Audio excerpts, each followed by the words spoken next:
जो गुरु ने मंत्र दिया, नाम दिया, उसका सुमरण क्या करो।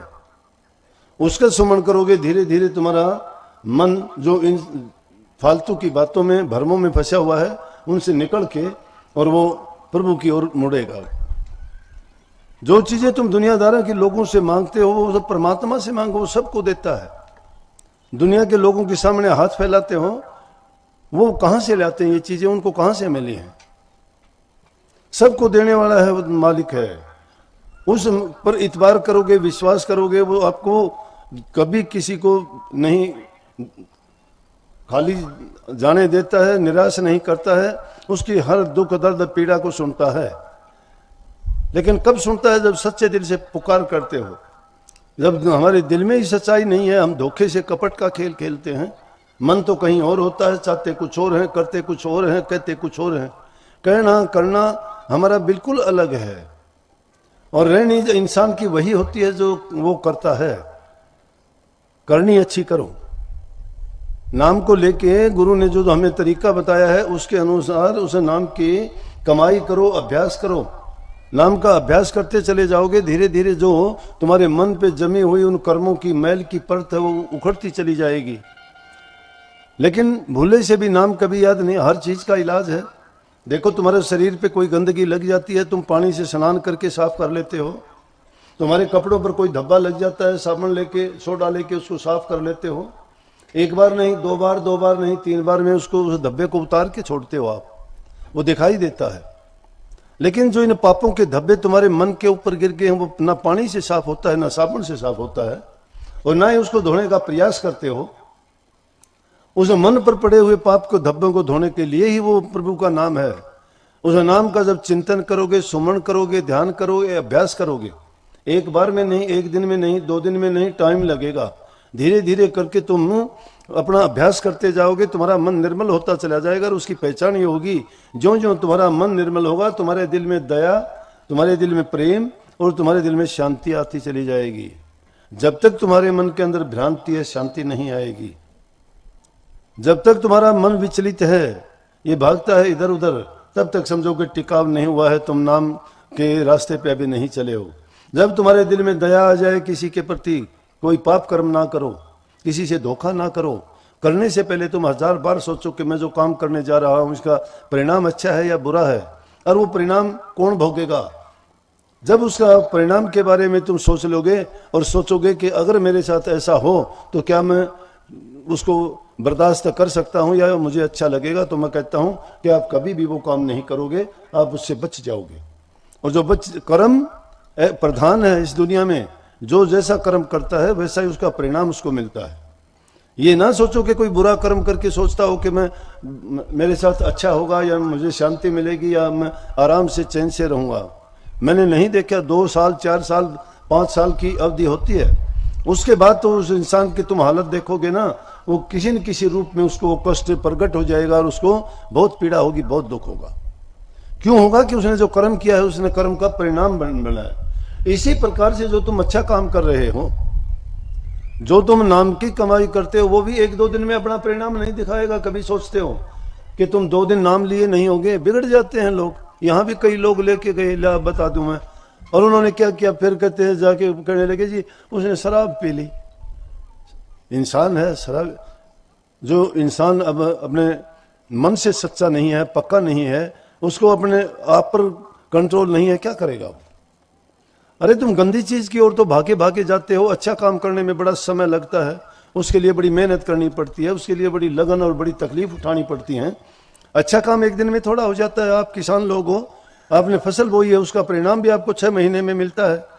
अपनी 6 महीने में तुम्हें अनाज मिलेगा, उससे पहले कुछ नहीं मिलता। उससे पहले तुम कितना काम करते हो खेतों में, करते हो कि नहीं करते? जब जाके कहीं आपको 6 महीने में मिलता है, तो नाम को भी ये ना सोचो कि 1, 2 या 5 से 10 दिन में आपको उसका लाभ मिल जाएगा। और फिर करने से क्या है, कुछ लोग आके कहते हैं, बोला जी कि ये कितने दिन तक हमें करना है, कितने दिन तक करना है? ये तो जिंदगी भर करना है, 1-2 दिन का काम थोड़ा है। मन की तो ये बात है, सावधानी हटी और दुर्घटना घटी। मन की पहरेदारी और चौकीदारी करनी पड़ती है। ये मन तो 1 मिनट में निकल जाता है, क्योंकि इसको ये दुनियादारी की चीजों की में आनंद आता है। वो उस पाप कर्म में पड़ते हुए देर नहीं लगाता। उन चीजों में जो इसको इंद्रिय भोगों से रस मिलता है, उस रस को सोचता है कि ये आनंद है, लेकिन वो आनंद नहीं है। सच्चा रस तो प्रभु की भक्ति में है। बाबर साहब की बात नहीं सुनी क्या? बाबर ने नानक साहब को कैद कर लिया। बाबर बादशाह था, नानक साहब सिख धर्म के बहुत बड़े गुरु हुए हैं, जिन्होंने सिख धर्म चलाया, पंजाब में हुए हैं और 10 गुरुओं में प्रसिद्ध हुए। उन्होंने बड़ा प्रचार किया धर्म का, जगह जगह जाके, चाहे वो कोई धर्म से संबंध रखने वाले थे, चाहे सामाजिक किसी भ्रमों में पड़े हुए थे, दूर दूर जाके लोगों को सत्य का प्रचार किया, प्रभु भक्ति लोगों को बताई, बुराइयों से निकाला, भ्रमों से निकाला, अनेकों काम किए। क्यों लोग नहीं समझते? उनसे पूछे कि क्यों करते हो? बोले हमारे पूर्वज करते थे। पता ही नहीं, पता ही नहीं। क्यों पूछते हो? कोई पूछ ले किसको पूछते हो? बोले पता नहीं, हमारे पूर्वज करते थे, हम भी करते हैं। पूछ ले मावस क्यों ढोकते हो? कौन सा देवता है मावस के दिन? बोले पता नहीं, हमेशा से रिवाज बना हुआ है, पूछते आए, हम भी पूछते हैं, पता नहीं है। अरे बिना पते के काम करते हैं सारे। तो इसी तरह नानक साहब देश विदेश दूर दूर तक गए, बड़े सत्संग किए, प्रचार किया, लोगों को समझाया। जब ये बात फैली, बाबर बादशाह के पास भी पहुंचे तो उन्होंने क्या किया? कहने लगे कि इसको कैद में डाल दो। कैद में डाल दिया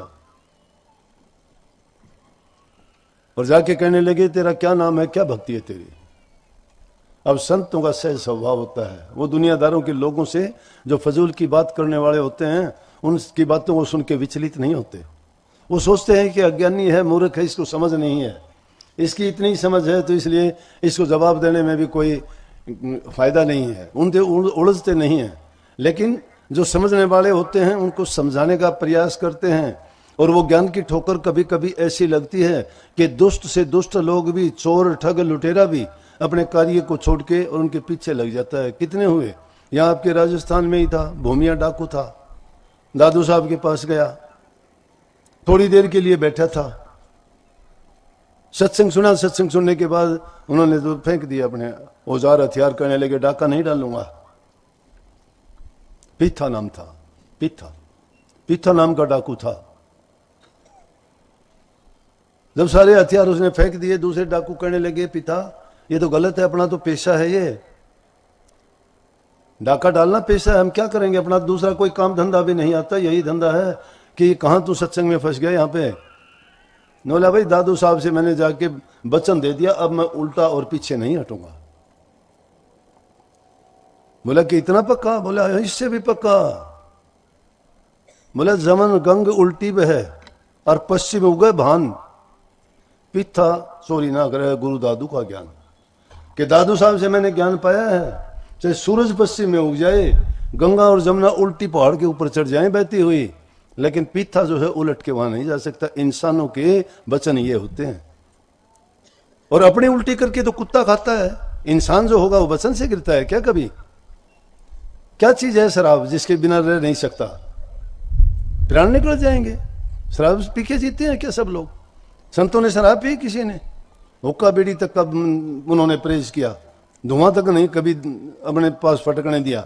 लंबी उम्र जिए, इन बुराइयों से निकालते हैं संत।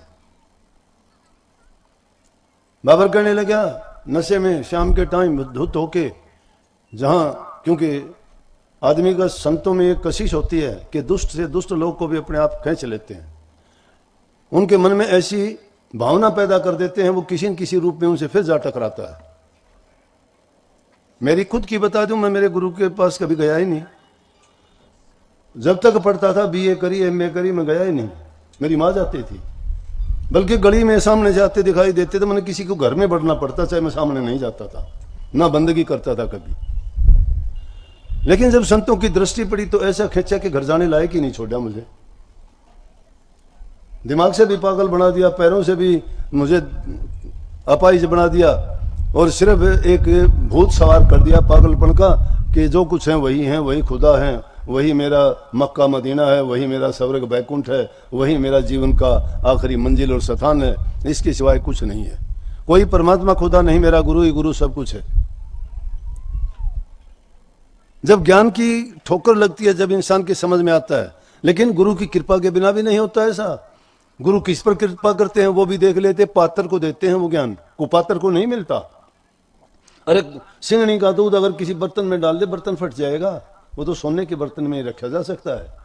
तो संतों का नाम भी ऐसे थोड़ा है फजूल के आदमियों के पीछे किसी की कहने से, किसी के सुनने से किसी को दे दिया तो जिसने नाम की कदर नहीं जानी वो नाम की महिमा क्या जानेंगे, कैसे उसे नाम की कमाई करेंगे, क्या समझे वो मूर्ख आदमी नाम क्या है।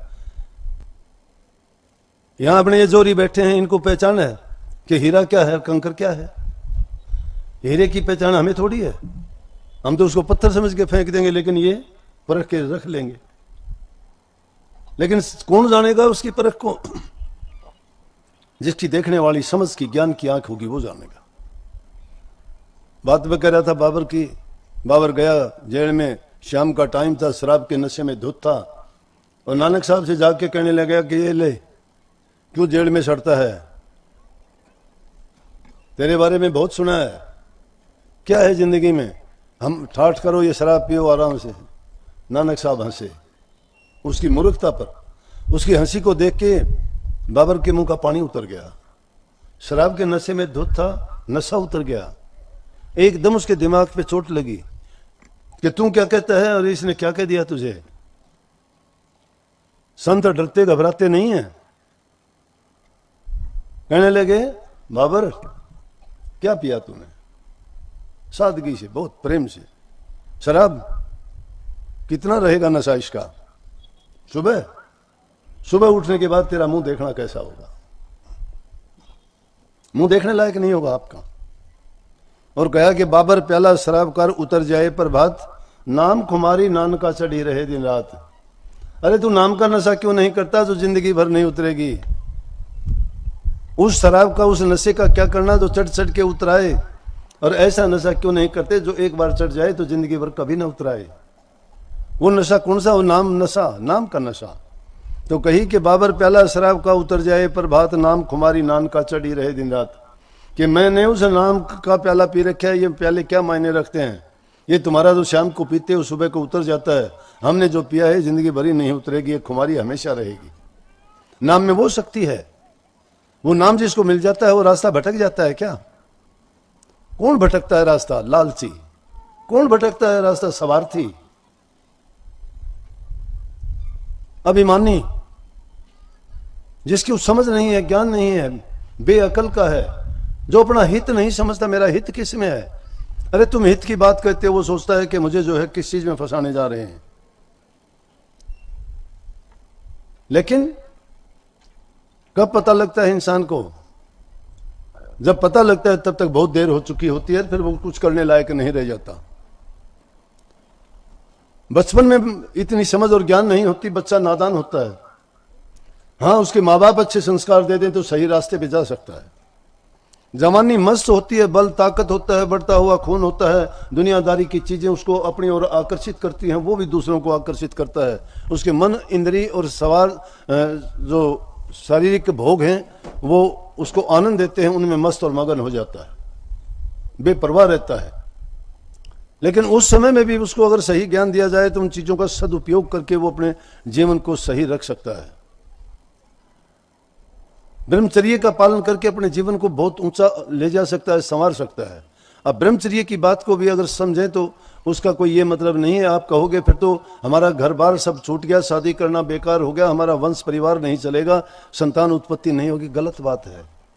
ब्रह्मचर्य का मतलब क्या होता है? एक नारी सो सदा जती और एक टाइम खाओ सदा भरती। जो सिर्फ एक अपनी स्त्री के सिवाय और वो भी जरूरत के मुताबिक अगर उनके पास अगर उनकी इच्छा पूर्ति के लिए जाता है वो कोई पाप कर्म नहीं है, और ना ही उसका ब्रह्मचर्य खंडित होता है।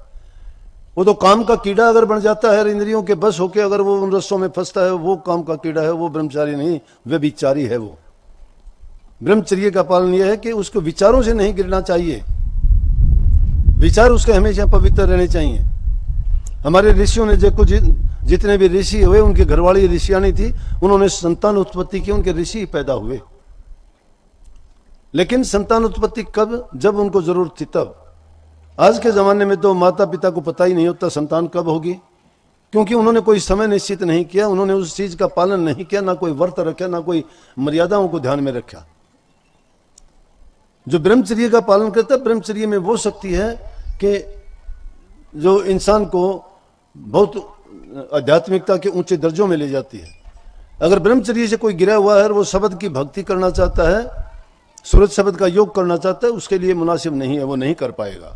जो लोग आके शिकायत करते हैं ना कि मेरा शब्द नहीं खुलता, मेरा ध्यान नहीं लगता, मुझे प्रकाश नहीं दिखाई देता, वो अपनी कमजोरी जाहिर करते हैं, वो अपनी कमजोरी बताते हैं कि उनमें कमी है। तो कैसे? मैंने ये नहीं कहा कि वो अपनी स्त्री को त्याग दें, मैंने ये कहा कि संयम के साथ जरूरत के मुताबिक आवश्यकता है उतना ही काम किया जाए। उससे ज्यादा अगर तुम उन पचड़ों में पड़ते हो तो तुम्हारी गिरावट आ जाएगी। कामी कीड़े नहीं बनना, बल्कि जरूरत पूरी करना है। तो इन बातों का जो पालन करता है वो सदा, एक स्त्री होती है वो सदा ब्रह्मचारी होता है, एक समय खाता है, व्रती है, व्रत करने की जरूरत नहीं। तुम कहते हो हमने व्रत किया, व्रत किस लिए करते हो? व्रत करते हो, कोई कहता है मैं मौन कर लूं, क्या फायदा है? कोई कहता है मैं एक टांग के उस पर तप कर लूं। अरे एक टांग से तप करता तो परमात्मा तुझे दो टांग क्यों देता है कि दे देता? मौन करने से क्या मिलेगा? मौन तुम्हारा जबान तो बंद हो जाएगी, मन में तो बंद नहीं हुआ, मन तो तुम्हारा चलता रहा। मौन करने का मतलब है कि जिस समय में तुम मौन करते हो उतने समय में नाम की कमाई करते रहो, उसका अभ्यास, उसका सुमरण, उसका चिंतन उसी का रहे। वो तो वैसे भी करते हो, वैसे भी रख सकते हो। फालतू बिना जरूरत की बातों को बक बक करना गलत है। ये संयम रखने की चीजें हैं। जब इन चीजों पर तुम्हारा संयम होगा, खाने पे संयम होना चाहिए, सोने पे संयम होना चाहिए, जो काम पर संयम होना चाहिए, भक्ति के लिए भी संयम होना चाहिए, मन पर संयम होना चाहिए। जब इन चीजों को तुम सबको संयमित कर लोगे तो तुम्हारा रास्ता अपने आप से आगे खुलता चला जाएगा। पढ़ते तो बुराइयों में हैं, नशे विषय विकारों से निकलते नहीं हैं, डंग मारते हैं। अपराधी तीर्थ चला क्या तीर्थ नाया, कपट दाग धोया नहीं, झूठा अंग जिकोड़ा। एक अपराधी आदमी है, वो तीर्थों पे जाके गंगा में स्नान करके या ब्रह्मपुत्र में स्नान करके या त्रिवेणी में स्नान करके या गंगा सागर जाके स्नान करके कह दे मैंने पापों को धो लिया है। अरे कहाँ से धो लिया पापों को? सिर्फ अंग आपने जिकोड़ा है, शरीर पे पानी डाला है, तुमने मन को तो साफ नहीं किया। मन को अगर साफ करना चाहते हो तो मन ओ धोपे नावे के रंग, मन धोपे नामे के रंग। मन की सफाई अगर करना चाहते हो तो उसकी सफाई तो नाम से होगी। मन को जो इसमें मलिनता भरी हुई है, जो पाप कर्मों से यह मलिन हो गया है, इसको साफ करने के लिए आपको नाम रूपी दवा है वो लेनी पड़ेगी। जो जो नाम की कमाई करते चले जाओगे मन भी तुम्हारा साफ होता चला जाएगा। और वो अभ्यास करते रहो, अभ्यास इसीलिए कही कि करत करत अभ्यास के मूढ़मती होत सुजान, रसरी आवत जात तो सिल पर गिरत निशान। मूर्ख से मूर्ख इंसान भी अगर अभ्यास करता है बहुत अच्छा हो जाए। कालिदास के बारे में तुमने सुना होगा, बहुत बड़ा कवि हुआ है हमारे देश में कालिदास। काफी नाटक लिखे उन्होंने, किताबें लिखी, बड़े बड़े अच्छे उन्होंने नाटक लिखे।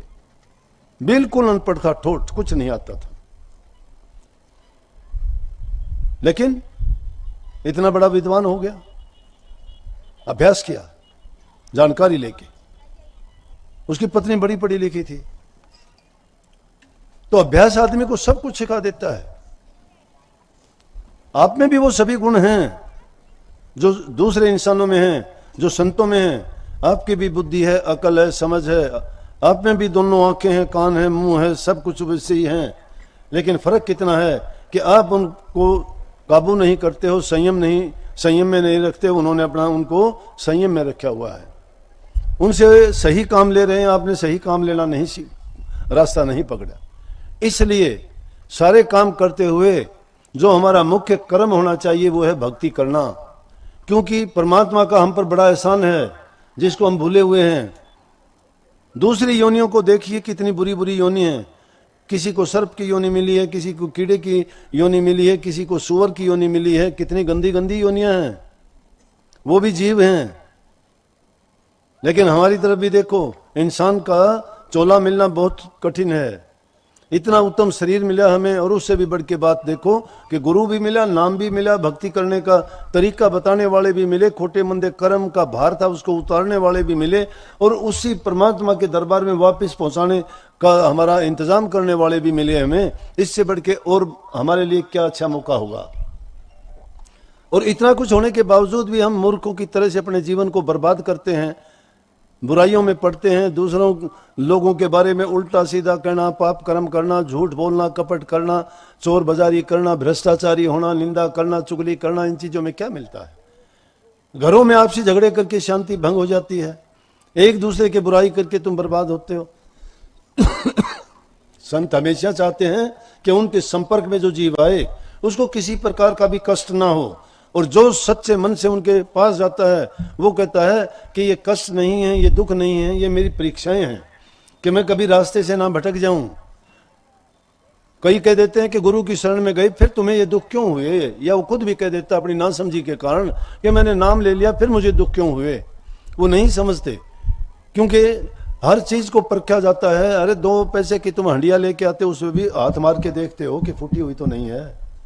तो गुरु का शिष्य ऐसे ही बना लेगा, वो भी तो थोड़ा बहुत एक आधी परीक्षा लेके परखेगा कि कितना सच्चा है, कितना झूठा है, ये कैसा है। लेकिन गुरु तो वो भी नहीं करता, वो तो फिर भी तुम्हें कहते हैं कि चलो एक दिन सुधर जाएगा, जरूर सुधर जाएगा। और ये बात पक्की है कि जो गुरु की शरण में लगा रहता है एक दिन ऐसा आता है कि वो सुधर जाता है। द्वार धनी के पड़ा रहे, धक्के धनी के खा, कभी तो धनी निवाजी जो द्वार छोड़ ना जा। कुत्ते को देखा है क्या? कुत्ता नहीं देखा कभी आपने?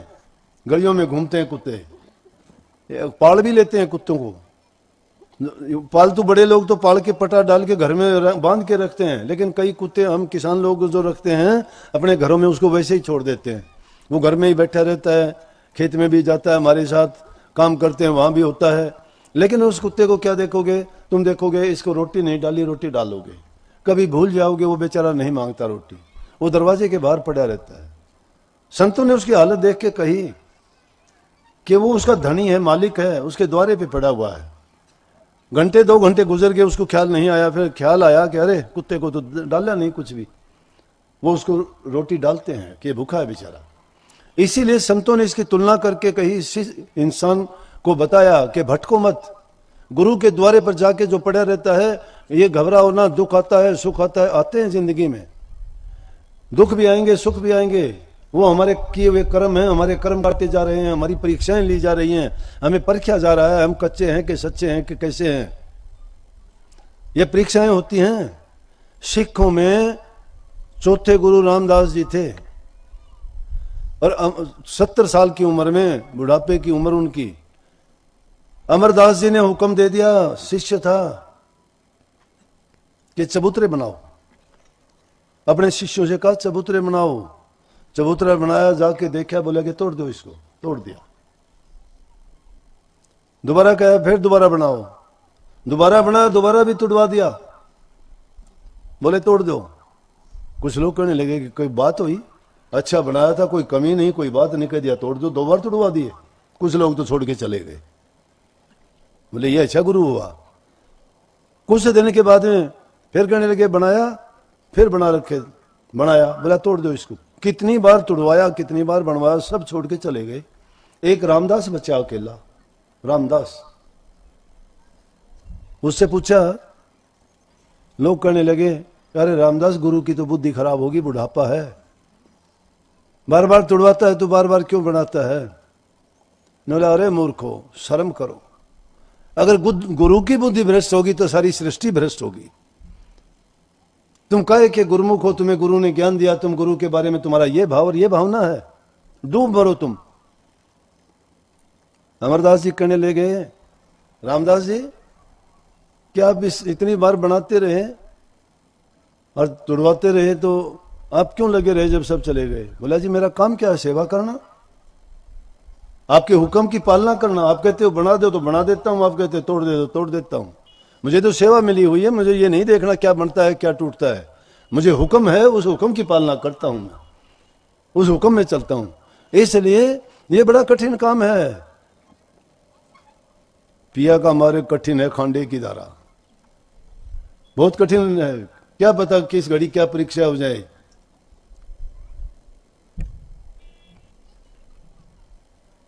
इन बातों को देख के मुझे दूसरी एक बात और याद आ रही थी, व्यास की गद्दी की। उसी तरह से उन्होंने भी एक वक्त ऐसा आया था कि कृपाल सिंह को गद्दी मिलनी थी और वो उस कृपाल सिंह जी की बजाय जगत सिंह को गद्दी दी गई। उसका कारण था कि गुरु का हुक्म तोड़ दिया, गुरु की आज्ञा मानी नहीं, गुरु ने जो हुक्म दिया उसका तो पालन किया। कृपाल सिंह तो चले गए उसी समय, वो गए नहीं। गुरु ने पूछा, अरे जगत सिंह तू गया नहीं, कहाँ गए सब लोग? बोला जी आप गए थे, वो तो आपके पीछे पीछे सभी जा लिए। बोला तू नहीं गया? बोला कि मैं कहाँ जाता। बोला ठीक है कि गुरु गद्दी का धनी तो तू होगा। कृपाल सिंह उसके दिल्ली में चला गया, अलग गद्दी बना। लेकिन उन्होंने अपने गुरु का नाम रखा कृपाल सामलाश्रम के नाम से। जितनी संस्था बनाई, स्कूल बनाए, गुरुमुख था। कृपाल सिंह बहुत उच्च कोटि के संत थे, ये बात नहीं थी। लेकिन आदमी से गलती होती है, वक्त पता नहीं कब भटका दे इंसान को। तो गुरु की परीक्षा में खरा उतरना बड़ा कठिन है। ये दुनियादारी के पदार्थ, ये लोभ, ये लालच गिरा देते हैं। एक मिनट में इंसान का विश्वास टूट जाता है। कई बार गुरु ही ऐसा खेल कर देता है जिससे वो उस परीक्षा में सफल नहीं होता। बाबा फकीर चंद की बात थी। इलाहाबाद के पास में एक जगह है, वहां पर महर्षि जी रहते थे। फकीर चंद जब होता बिना छुट्टी के भी वहां चला जाता और कई कई दिनों तक वापस नहीं आता था। और ये गुरु का प्रेम था, नौकरी की भी परवाह नहीं करता था। महर्षि जी कई बार तो रस्सों से बंधवा के उनको रेल में डलवाते थे और रास्ते में फिर खुलवा के वापिस चला जाता था। तनख्वाह मिलती सारी की सारी उनको दे देता था। कभी कुछ कभी कुछ। एक दिन कहने लगे, फकीर तेरी परीक्षा होगी। फकीर चंद बोले, मैंने सोचा क्या परीक्षा करेंगे। खाना बनाने लगे। बोला ले सब्जी बनाते हैं, आजा। छोटा आश्रम था, इसी तरह से ही वो जब तो, और कोई ज्यादा सत्संगी भी नहीं थे। सब्जी काट ली, तैयारी कर ली, छोंक लगाने लगे। छोंक लगाने लगे तो बोले कि नमक लिया, हल्दी लिया, मेरे से लिया। फकीर चंद कभी उधर भागा, कभी उधर भागा, उधर भागा। इतनी देर में सब्जी छोंक के आ गई। होली बाद शाम के टाइम बोले, जी आप यूँ कहो थे परीक्षा लेनी है, आज ली को नहीं? बोला परीक्षा होली तेरी फेल हो गया। बोला जी कैसे? मेरा सब्जी बनाई, जब मैंने कहा तो इधर उधर ही भागता रहा, कोई काम नहीं पर। तो संतों की क्या पता कि किस ढंग में क्या परीक्षा ले लें। बोला कि संत विचलित नहीं होते। विचलित नहीं होते तो विचलित हो गया एक छोटी सी बात के ऊपर।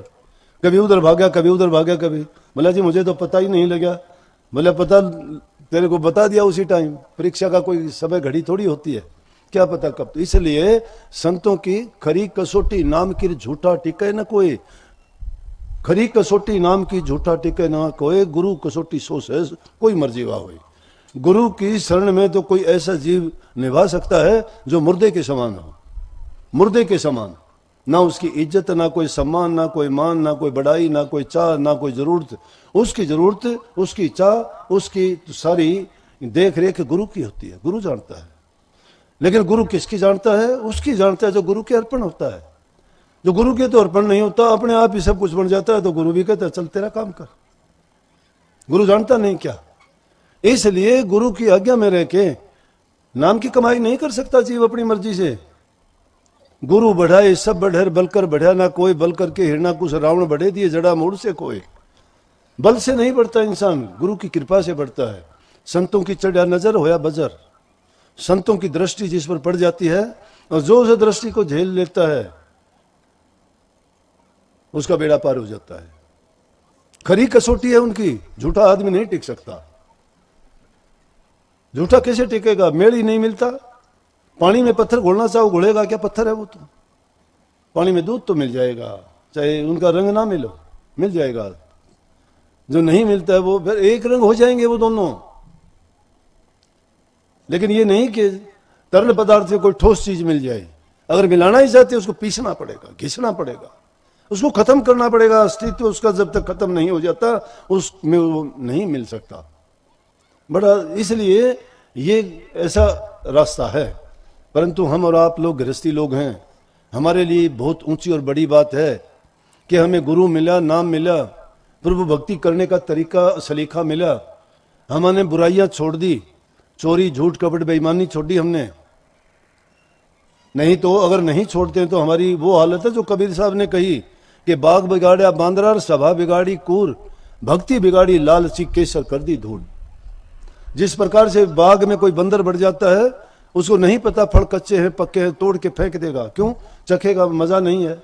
उसको ये थोड़ा पता है तो नुकसान कर रहा है, नहीं, शाखाएं तोड़ देगा, फल तोड़ देगा, फूल पत्ते तोड़ देगा, बर्बाद कर देगा उस बाग को। वो बाग बिगाड़ा बांदर, सभा बिगाड़ी कूर। दुष्ट आदमी अगर सभा में जाएगा, उसका वचन बुरा होगा बोलने का, वो कुवचन बोलेगा, बुरी बात बोलेगा, वो आग लगा देगा, एक दूसरे के प्रति भड़का देगा, क्योंकि उसके दिल के अंदर झूठ कपट और बेईमानी भरी हुई है।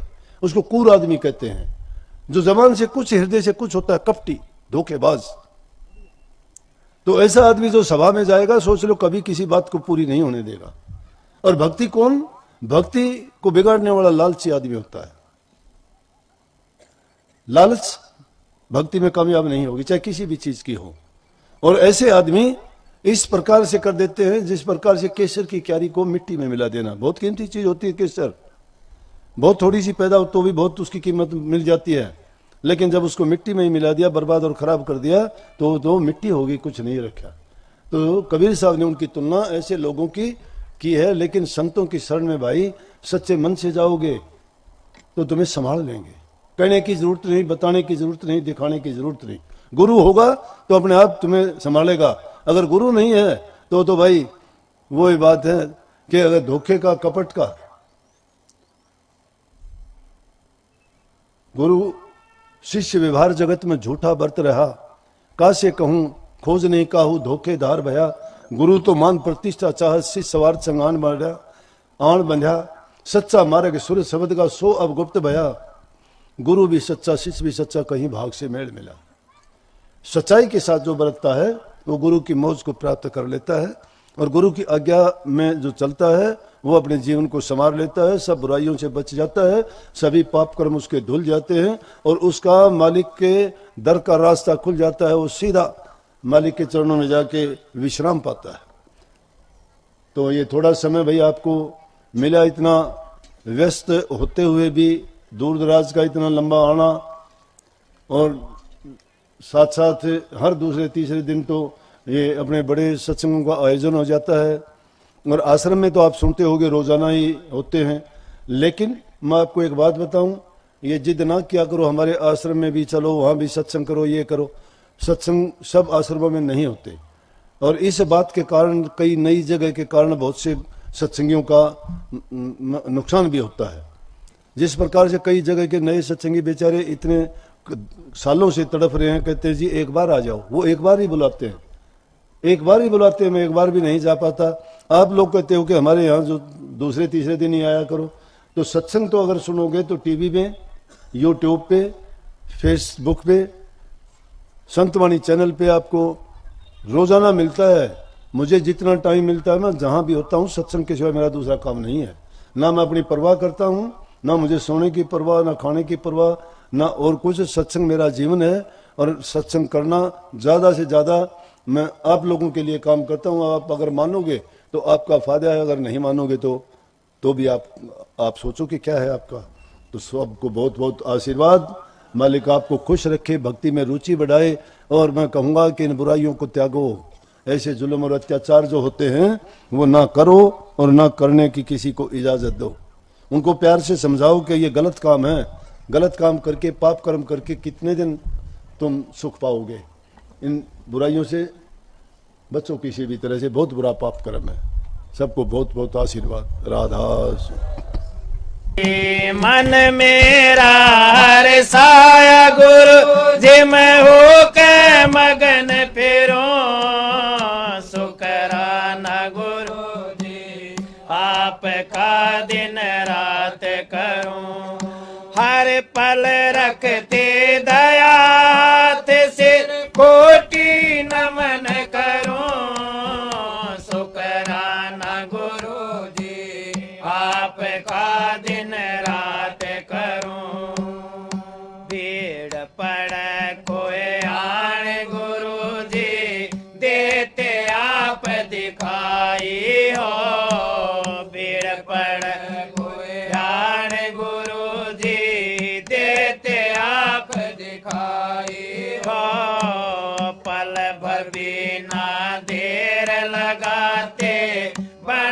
तुरंत सहाई हो, बहुत घने सुखदाई हो। मैं क्या क्या जिक्र करूं, शुकराना गुरु जी आपका दिन रात करूं। हर पल रखते दयात सिर कोटि नमन करूं, शुकराना गुरु जी आपका दिन रात करूं। ओ गण मेरे चितना धर के सारे कारज करते हो, ओ गण मेरे चितना धर के सारे कारज करते हो।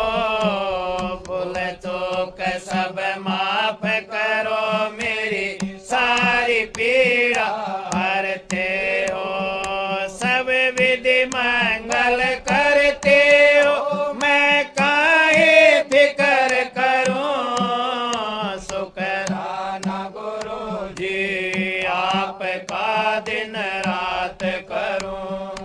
हर पल रखते दयात सिर कोटि नमन करूं, शुकराना गुरु जी आपका दिन रात करूं।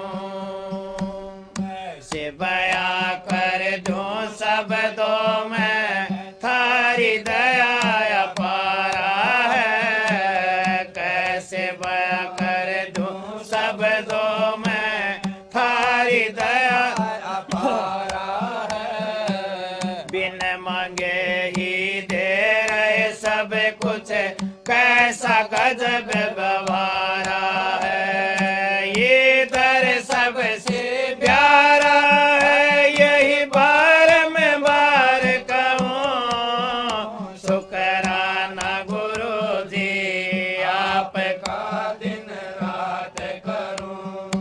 हर पल रखते दयात सिर कोटि नमन करूं, शुकराना गुरु जी आपका दिन रात करूं। साहिब कंवर मेरे सतगुरु दाता, कुल मालिक अवतारा हो। साहिब कंवर मेरे सतगुरु दाता, कुल मालिक अवतारा हो।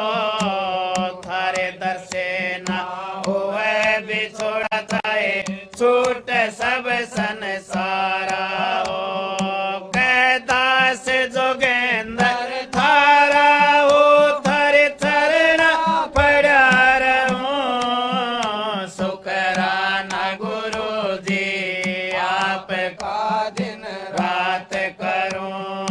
हर पल रखते दयात सिर कोटि नमन करूं, शुकराना गुरु जी आपका दिन रात करूं।